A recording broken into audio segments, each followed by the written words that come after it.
नमस्कार मित्रों, मैं राम मोहन उपाध्याय अपने YouTube चैनल वेदिका उपाध्याय में आपका हार्दिक स्वागत करता हूं। मित्रों, आज के इस वीडियो में हम लोग इतिहास से संबंधित ऐसे महत्वपूर्ण प्रश्नों का अध्ययन करेंगे जो आगामी परीक्षाओं के दृष्टि से काफ़ी महत्वपूर्ण है। हमारा पहला प्रश्न है, भारत में मानव अस्थिपंजर सर्वप्रथम प्राप्त होता है। पहला विकल्प पुरापाषाण काल, दूसरा विकल्प मध्य पाषाण काल, तीसरा विकल्प नवपाषाण काल, चौथा विकल्प इनमें से कोई नहीं। तो हमारा सही आंसर है विकल्प बी, मध्य पाषाण काल। भारत में जो है सर्वप्रथम मानव अस्थिपंजर किस काल से प्राप्त होता है? वह मध्य पाषाण काल से प्राप्त होता है। ठीक है, मध्य पाषाण काल की खोज जो है भारत में किसने किया था? सी एल कार्लाइल ने किया था। कब किया था? 1867 ईस्वी। कहाँ से प्राप्त किया था? विंध्य क्षेत्र से। विंध्य क्षेत्र से जो है उन्होंने मध्य पाषाणकालीन उपकरण प्राप्त किया था। ठीक है, हमारा दूसरा प्रश्न है, गोलाकार झोपड़ियों के साक्ष्य प्राप्त हुए हैं। पहला विकल्प महदहा, दूसरा विकल्प दमदमा, तीसरा विकल्प सरायनाहर, चौथा विकल्प चौपानी मांडो। तो हमारा सही आंसर है विकल्प डी, चौपानी मांडो। ये जो प्रश्न जो है मध्य पाषाणिक परिप्रेक्ष्य में है, तो मध्य पाषाणिक परिप्रेक्ष्य में जो है गोलाकार झोपड़ियों के साक्ष्य जो है चौपानी मांडो से प्राप्त हुआ है। चौपानी मांडो कहाँ पे है? चौपानी मांडो जो है बेलन नदी घाटी में अवस्थित है। ठीक है, इसके बाद हमारा अगला प्रश्न है, कौन सा मध्य पाषाण कालीन पुरा स्थल है? पहला विकल्प संगनकल्लू, दूसरा विकल्प रेनीगुंटा, तीसरा विकल्प टेरी स्थल, चौथा विकल्प उपर्युक्त सभी। तो हमारा सही आंसर है विकल्प डी, उपर्युक्त सभी। कौन कौन से? संगनकल्लू, रेनीगुंटा और टेरी स्थल। अब ये तीनों स्थल कहाँ कहाँ पे अवस्थित हैं? संगनकल्लू की लोकेशन कहाँ पे है? यह कर्नाटक में है। संगनकल्लू कहाँ पे है? कर्नाटक में है। रेनीगुंटा कहाँ पे है? आंध्र प्रदेश में है। आंध्र प्रदेश में है। और आपका जो टेरी स्थल कहाँ पे है? यह तमिलनाडु में है। यह तमिलनाडु में है। और ये सभी स्थल जो है मध्य पाषाणिक स्थल हैं। यहाँ से जो है छोटे छोटे पत्थर के औजार प्राप्त हुए हैं। हमारा अगला प्रश्न है, कहाँ के उत्खनन से मध्य पाषाणिक अंत्येष्टि संस्कार विधि पर प्रकाश पड़ता है? पहला विकल्प सरायनाहर, दूसरा विकल्प महदहा, तीसरा विकल्प ए एवं बी दोनों, और चौथा विकल्प इनमें से कोई नहीं।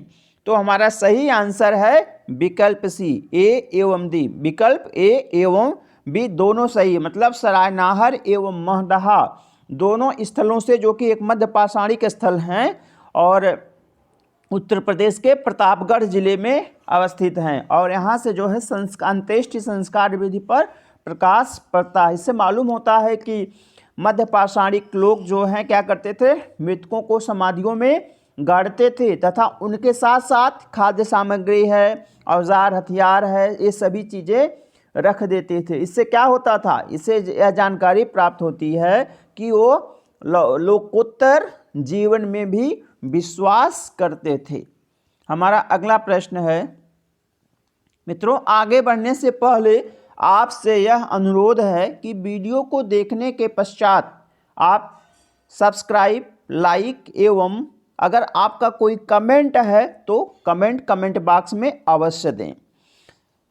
हमारा पांचवा प्रश्न है, नवपाषाणिक या नियोलिथिक शब्द का प्रयोग किया किसने किया?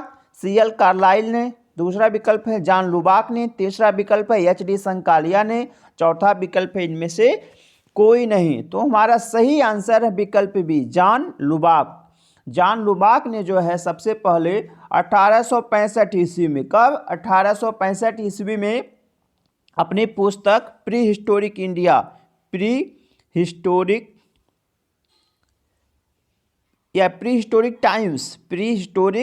टाइम्स में जो है सबसे पहले जो है नियोलिथिक या नवपाषाण शब्द का प्रयोग किया था। ठीक है, और उन्होंने जो है नवपाषाण का शब्द का प्रयोग जो है उस युग को बताने के लिए किया था जिस युग में पत्थर के उपकरण अधिक कुशलता से, पत्थर के उपकरण अधिक कुशलता से और अधिक रूपों में बनाए गए, साथ ही साथ उन पर जो है पॉलिश भी की गई। तो ये जो है आपका प्री हिस्टोरिक टाइम्स में जो है जॉन लुबाक ने नियोलिथिक शब्द या नवपाषाण शब्द के लिए जो है यूज़ किया था। ठीक है, हम लोगों ने CL कार्लाइल या HD संकालिया के विषय में इसके पहले की वीडियो में विस्तार पूर्वक पढ़ा है। हमारा अगला प्रश्न है, कृषि का आविष्कार हुआ।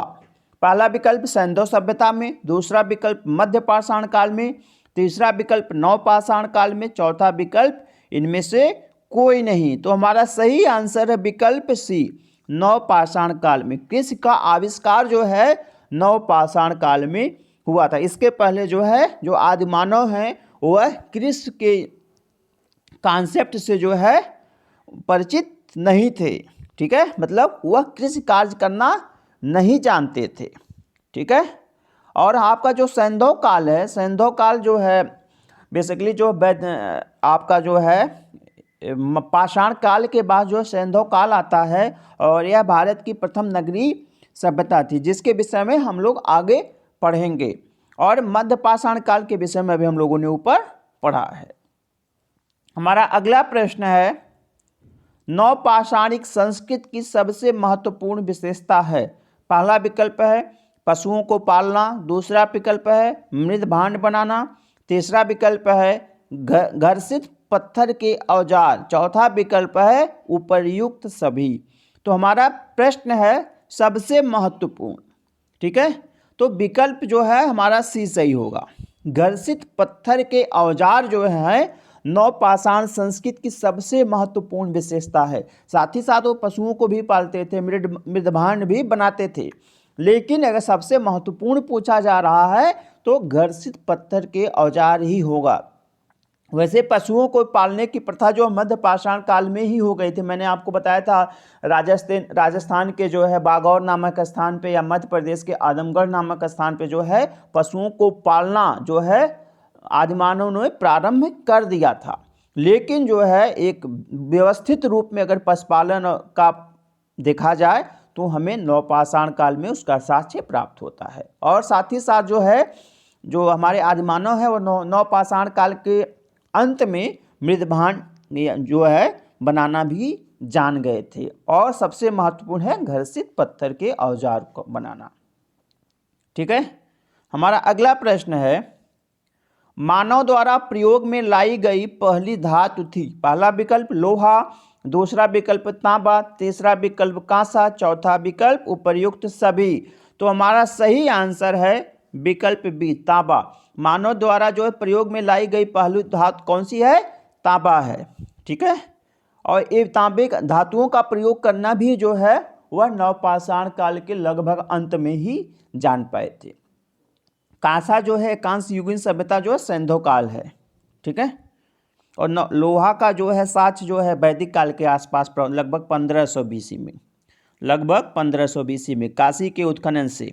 इसके पहले जो है 1000 ईस्वी में 1000 BC में जो है एटा से जो साक्ष्य प्राप्त हुआ था उसके आधार पर 1000 माना जाता था। लेकिन जो काशी के उत्खनन से जो हमें साक्ष्य प्राप्त हुआ उसमें लोहे की प्राचीनता 1500 ईसा पूर्व तक जाती है। इसके बाद हमारा अगला प्रश्न है, नवपाषाणिक क्रांति से आशय है। पहला विकल्प कृषि का विकास, दूसरा विकल्प पशुपालन का विकास, तीसरा विकल्प आग का प्रयोग, चौथा विकल्प उपर्युक्त सभी। तो हमारा सही आंसर है विकल्प ए, कृषि का विकास। जो सबसे महत्वपूर्ण विशेषता अगर इसमें आ रहा है नवपाषाणिक क्रांति से आशय है विशेष। ठीक है, नवपाषाणिक क्रांति से क्या आशय है?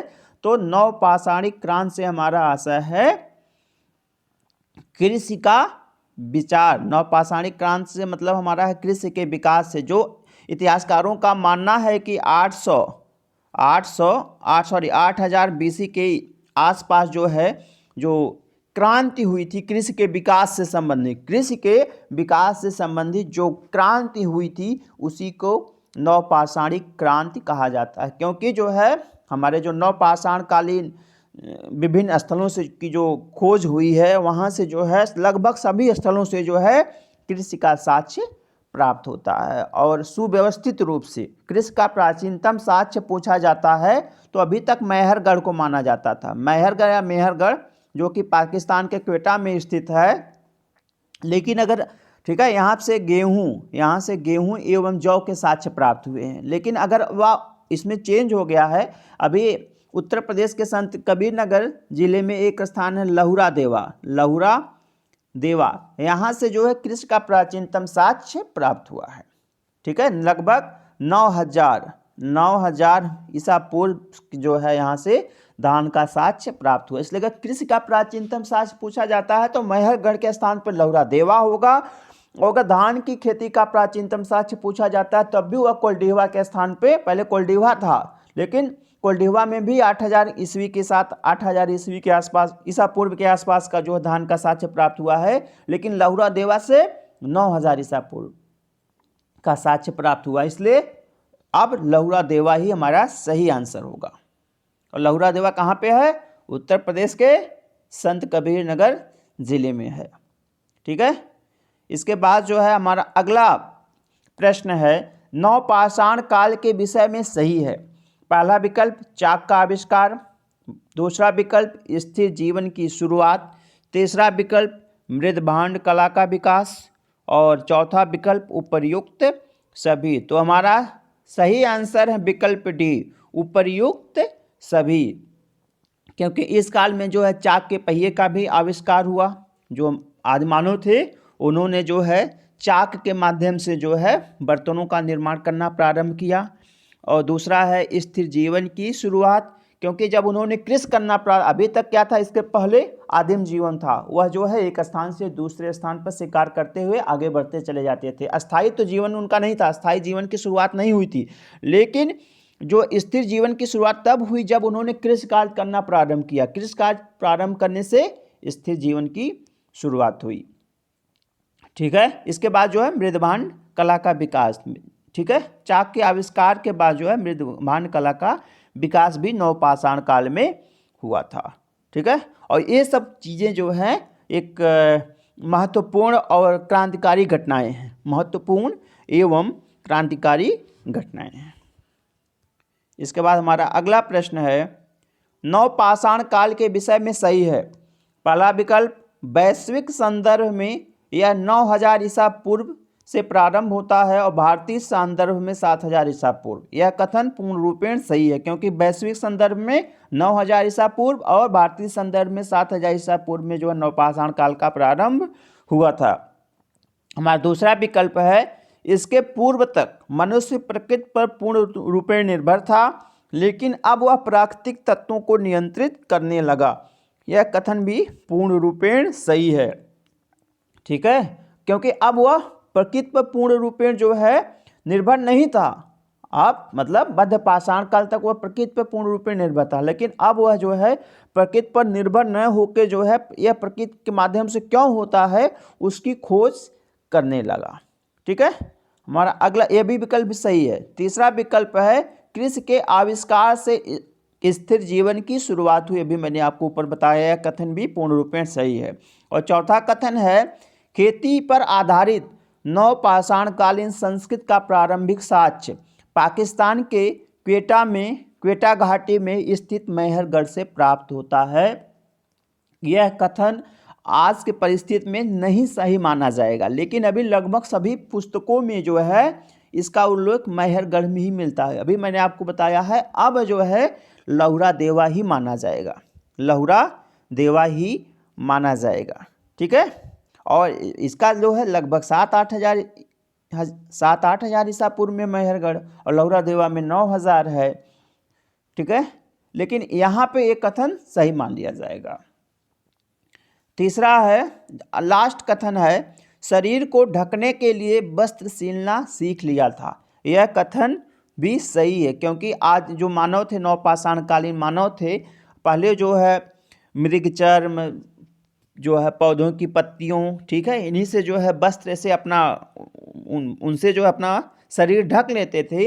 लेकिन नवपाषाण कालीन मानव जो है अपने जो है शरीर को ढकने के लिए वस्त्र बनाना भी सीखने लगा, क्योंकि जो सुइयों के साक्ष्य ढेर सारे स्थलों से प्राप्त हुए हैं। ठीक है, तो इस प्रकार से हमारे जो है चारों कथन सही होंगे, तो हमारा विकल्प ए सही हो जाएगा। इसके बाद हमारा अगला प्रश्न है, कृषि का प्राचीनतम साक्ष्य मिलता है। पहला विकल्प है लहुरा देवा, दूसरा विकल्प है मैहरगढ़, तीसरा विकल्प है चौपानी मांडो, चौथा विकल्प है इनमें से कोई नहीं। तो भी मैंने इसको आपको बताया है, आज के समय में इसको लहुरा देवा ही माना जाएगा। अगर दोनों आता है, मैहरगढ़ और लहुरा देवा दोनों आता है, तब भी लहुरा देवा ही आपको लगाना है। ठीक है, लहुरा देवा को मैंने बताया, मैहरगढ़ को बताया, चौपानी मांडो के विषय में हम लोग पहले भी पढ़े हैं कि चौपानी मांडो जो है बेलन नदी तट पर अवस्थित है। ठीक है, हमारा अगला प्रश्न है, बलूचिस्तान की रोटी की टोकरी कहा जाता है। बलूचिस्तान की रोटी की टोकरी कहा जाता है। पहला विकल्प चौपानी मांडो, दूसरा विकल्प मैहरगढ़, तीसरा विकल्प लहुरा देवा, चौथा विकल्प इनमें से कोई नहीं। तो हमारा सही आंसर है विकल्प बी। विकल्प बी मैहरगढ़। मैहरगढ़ कहाँ पे है? पाकिस्तान के क्वेटा में अवस्थित है। और यहाँ पे जो है सबसे पहले गेहूँ एवं जौ की खेती प्रारंभ की गई थी, इसलिए जो है इसे बलूचिस्तान की रोटी की टोकरी भी कहा जाता है।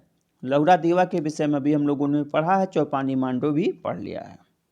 इसके बाद हमारा अगला प्रश्न है, भारत में नवपाषाणिक संस्कृत को बांटा गया है। पहला विकल्प है 10 क्षेत्रों में, दूसरा विकल्प है 12 क्षेत्रों में, तीसरा विकल्प है 6 क्षेत्रों में, चौथा विकल्प है 8 क्षेत्रों में। तो हमारा सही आंसर होगा विकल्प सी 6। जो हमारी भारतीय नवपाषाणिक संस्कृत है इसको कुल 6 क्षेत्रों में बांटा गया है। पहला है विंध्य क्षेत्र या उत्तरी क्षेत्र कह लीजिए, उत्तरी क्षेत्र, उत्तर क्षेत्र। इसके बाद विंध्य क्षेत्र,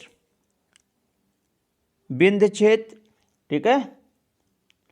इसके बाद है आपका मध्य गंगा घाटी, मध्य गंगा, चौथा है, तीसरा है मध्य गंगा घाटी, और इसके बाद है मध्य पूर्वी क्षेत्र, मध्य पूर्वी क्षेत्र। इसके बाद है पूर्वोत्तर क्षेत्र, फिर है दक्षिणी भारत या दक्षिणी क्षेत्र। ठीक है, तो कुल 6 क्षेत्रों में जो है बांटा गया है नवपाषाणिक संस्कृत को। इसके बाद हमारा अगला प्रश्न है, बुर्ज होम एवं गुफकराल नामक पुरातात्विक स्थल कहाँ स्थित है? पहला विकल्प उत्तर प्रदेश, दूसरा विकल्प जम्मू कश्मीर, तीसरा विकल्प पाकिस्तान, चौथा विकल्प राजस्थान। तो हमारा सही आंसर है विकल्प बी जम्मू कश्मीर। बुर्ज होम एवं गुफकराल नामक पुरातात्विक स्थल कहाँ पे अवस्थित है? वह जम्मू कश्मीर में अवस्थित है।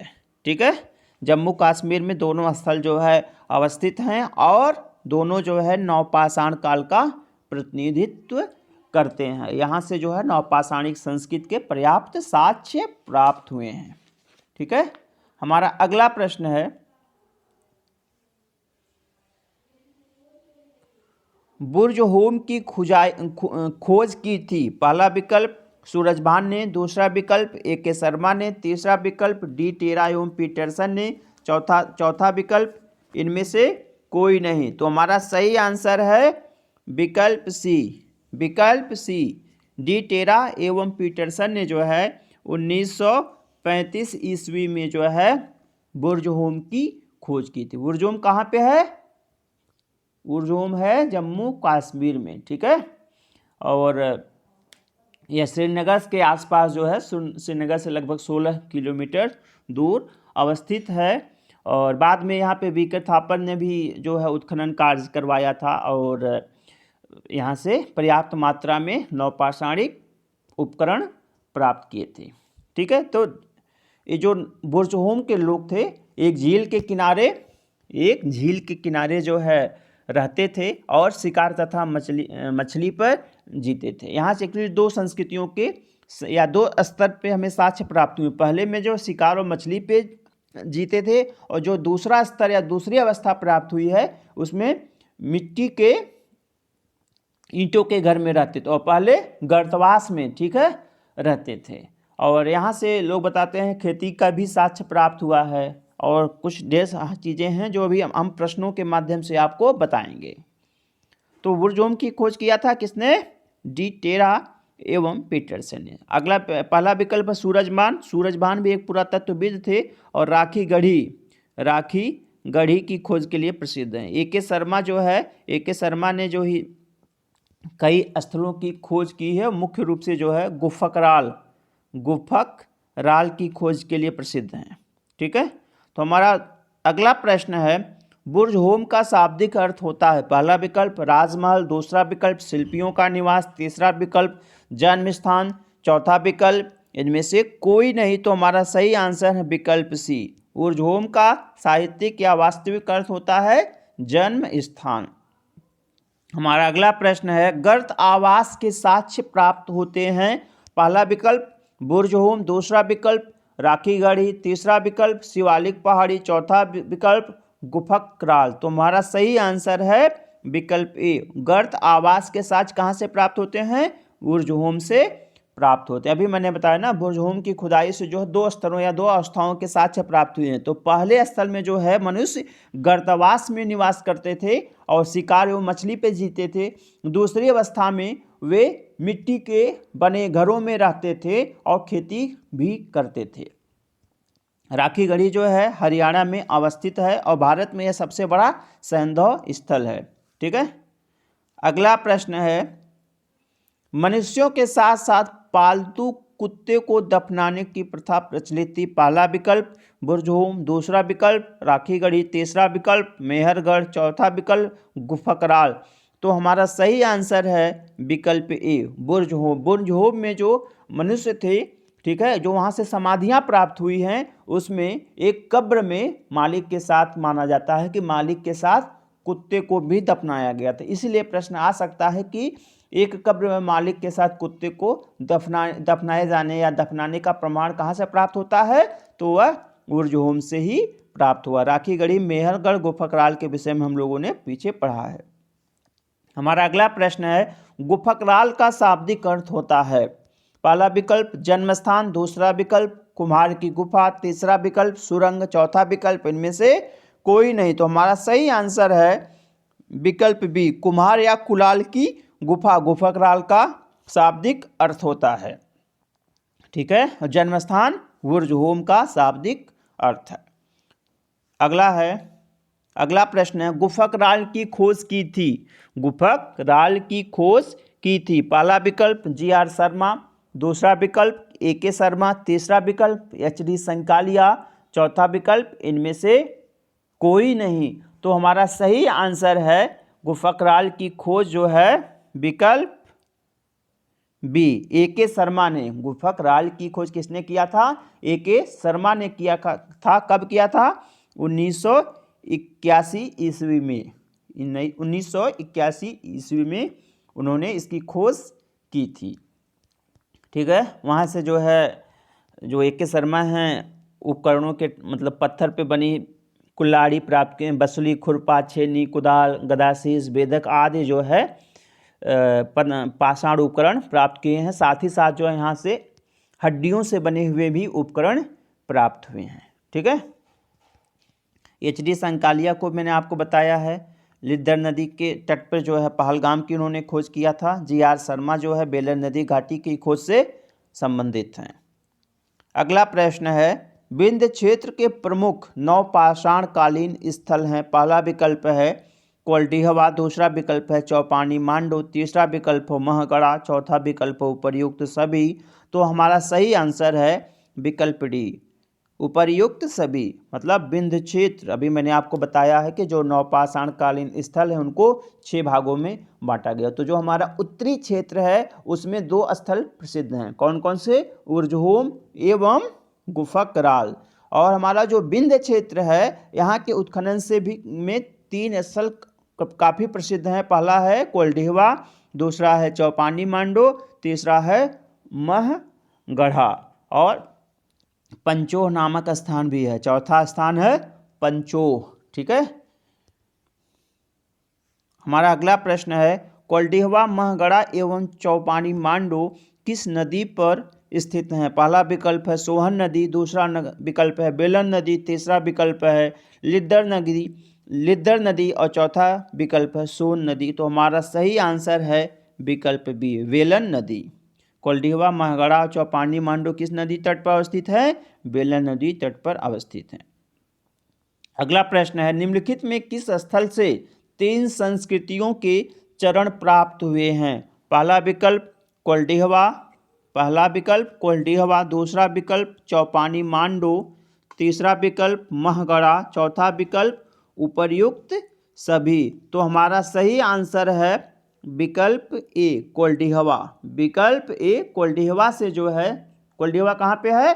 कोल्डिहवा जो है बेलन नदी घाटी में। बेलन नदी घाटी कहाँ पे है? इलाहाबाद के दक्षिण में अवस्थित है। और यहाँ से कोल्डिहवा से कुल 3 सांस्कृतिक चरणों के अवशेष प्राप्त हुए। पहला नवपाषाण काल, दूसरा ताम्रपाषाण काल, तीसरा लौह काल।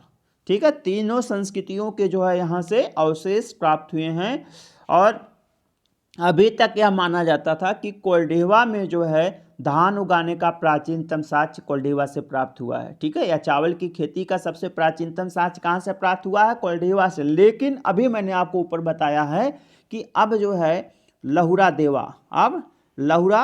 देवा को माना जाता है। लहुरा देवा कहाँ पे है? उत्तर प्रदेश के संत कबीर नगर जिले में अवस्थित है। ठीक है। इसके बाद हमारा अगला प्रश्न है गोलाकार झोपड़ियों के साक्ष्य प्राप्त हुए हैं। पहला विकल्प है कोल्डिहवा, दूसरा विकल्प है महगढ़ा, तीसरा विकल्प है उपर्युक्त दोनों, चौथा विकल्प है इनमें से कोई नहीं। तो हमारा सही आंसर है विकल्प बी, महगढ़ा। गोलाकार झोपड़ियों के साक्ष्य यह नवपाषाणकालीन परिप्रेक्ष्य में है। नवपाषाणकालीन परिप्रेक्ष्य में है कि नवपाषाणकालीन परिप्रेक्ष्य में गोलाकार झोपड़ियों के साक्ष्य कहाँ से प्राप्त हुए हैं? महगढ़ा से। मध्य पाषाणकालीन परिप्रेक्ष्य में गोलाकार झोपड़ियों के साक्ष्य कहाँ से प्राप्त हुए हैं? वह चौपानी मांडो से है। ठीक है, तो हमारा सही आंसर है विकल्प बी, महगढ़ा। इसके बाद हमारा अगला प्रश्न है मधुमक्खी के छत्ते जैसे झोपड़ियों के साक्ष्य प्राप्त हुए हैं। पहला विकल्प है कोल्डिहवा, दूसरा विकल्प है महगढ़ा, तीसरा विकल्प है चौपानी मांडो, चौथा विकल्प है पंचोह। तो हमारा सही आंसर है विकल्प सी, चौपानी मांडो। चौपानी मांडो से जो है मधुमक्खी के छत्ते जैसी झोपड़ियों के साक्ष्य प्राप्त हुए। साथ ही साथ मध्य पाषाणिक उस परिप्रेक्ष्य में गोलाकार झोपड़ियों के भी साक्ष्य प्राप्त हुए हैं। ठीक है। अगला विकल्प है कहाँ से विश्व का प्राचीनतम मृदभांड प्राप्त हुए हैं। पहला विकल्प कोल्डिहवा, दूसरा विकल्प महगढ़ा, तीसरा विकल्प चौपानी मांडो, चौथा विकल्प पंचोह। तो हमारा सही आंसर है विकल्प सी, चौपानी मांडो से जो है विश्व के प्राचीनतम मृदभांड प्राप्त हुए हैं। ठीक है। अगला प्रश्न है किस नवपाषाणकालीन स्थल से हिरण की सींग से निर्मित उपकरण बहुतायत प्राप्त हुए हैं? तो पहला विकल्प है चौपानी मांडू, दूसरा विकल्प है चिरांद, तीसरा विकल्प है कुचाई, चौथा विकल्प है इनमें से कोई नहीं। तो हमारा सही आंसर है विकल्प बी, चिरांद। प्रश्न काफ़ी बार जो पीसीएस की परीक्षाओं में पूछा गया है। तो चिरांद जो है बिहार के छपरा जिले में है। बिहार के छपरा जिले में अवस्थित एक मध्य नवपाषाणिक स्थल है। और यहाँ से जो है हिरण की सींग से निर्मित उपकरण पर्याप्त मात्रा में प्राप्त हुए हैं। यहाँ के लोग जो है घास फूस के मकान में रहते थे और चावल की खेती के साक्ष्य भी यहाँ से प्राप्त हुए हैं। ठीक है। और यहाँ पे ताम्रपाषाणिक संस्कृति के अवशेष भी प्राप्त हुए हैं। चिरांद से जो है ताम्रपाषाणिक संस्कृति के अवशेष भी प्राप्त हुए हैं। हमारा अगला प्रश्न है कुचाई नामक पूरा स्थल अवस्थित है। पहला विकल्प है पश्चिम बंगाल, दूसरा विकल्प है आसाम, तीसरा विकल्प है उड़ीसा, चौथा विकल्प है उत्तर प्रदेश। तो हमारा सही आंसर है विकल्प सी, उड़ीसा। तो जो हमारा कुचाई नामक स्थान है यह उड़ीसा के मयूरभंज जिले में अवस्थित है और यहाँ से जो है नवपाषाणिक स्तर की जो है पालिशदार प्रस्तर कुल्हाड़ियाँ प्राप्त हुई हैं, पालिशदार प्रस्तर कुल्हाड़ियाँ प्राप्त हुई हैं। इसके बाद हमारा तीसवां एवं अंतिम प्रश्न है, चिरांद का उत्खनन करवाया था। पहला विकल्प है ए.के. शर्मा, दूसरा विकल्प है वी.के. सिन्हा, तीसरा विकल्प है जी.आर. शर्मा, चौथा विकल्प है वी.एन. मिश्रा। तो हमारा सही आंसर है विकल्प बी, वी.के. सिन्हा। वी.के. सिन्हा ने 1962-63 में जो है चिरांद का उत्खनन करवाया था। यहाँ से कुल 5 संस्कृतियों के अवशेष प्राप्त हुए हैं, जिसमें ज़्यादातर हिरण की सींगों से निर्मित उपकरण प्राप्त हुए हैं। हमारा विकल्प सी है जी.आर. शर्मा। जी.आर. शर्मा जो है बेलन नदी घाटी के उत्खनन से संबंधित हैं, साथ ही साथ जो है सरायनाहर, महदहा, दमदमा आदि स्थलों का जो है इन्होंने उत्खनन करवाया था। इन्हीं के निर्देशन में जो है बेलन नदी घाटी और प्रतापगढ़ के जो उत्खनन स्थल हैं, पुरातात्विक स्थल हैं, उनकी खोज और उत्खनन हुआ था। वी.एन. मिश्रा जो है, वी.एन. मिश्रा लूनी नदी घाटी या लूनी उद्योग के उत्खनन से संबंधित हैं, जो कि राजस्थान में है। पहला विकल्प है ए.के. शर्मा। ए.के. शर्मा ने किसकी खोज किया था? जो है उत्तरी क्षेत्र में जो अवस्थित स्थान है गुफकराल, तो गुफकराल की खोज ए.के. शर्मा ने किया था। तो मित्रों, इस वीडियो में मैंने कुल 30 प्रश्नों को रखा था, जो कि परीक्षाओं के दृष्टि से काफ़ी महत्वपूर्ण है। और आप जो है इन प्रश्नों को भली बात देख लीजिएगा, ठीक है। वीडियो को कई बार देख लीजिएगा या अपना जो है एक नोट्स बना लीजिएगा और नोट्स बना के उसे पढ़ लीजिएगा, काफ़ी महत्वपूर्ण है। चाहे आप पीसीएस की तैयारी कर रहे हो, चाहे आप टीजीटी की तैयारी कर रहे हो, आप जीआईसी प्रवक्ता की तैयारी कर रहे हो, समीक्षा अधिकारी के, चाहे जो तैयारी कर रहे हो, आपका इस पोर्शन से प्रश्न पूछा जाता है। आप एक बार पुराना पेपर उठा के देख लीजिएगा, ठीक है। तो मित्रों, आज की वीडियो मैं यहीं समाप्त करता हूं और नेक्स्ट पार्ट लेकर अतिशीघ्र ही आप लोगों के समक्ष उपस्थित होऊंगा। आप लोगों को बहुत बहुत धन्यवाद। नमस्कार।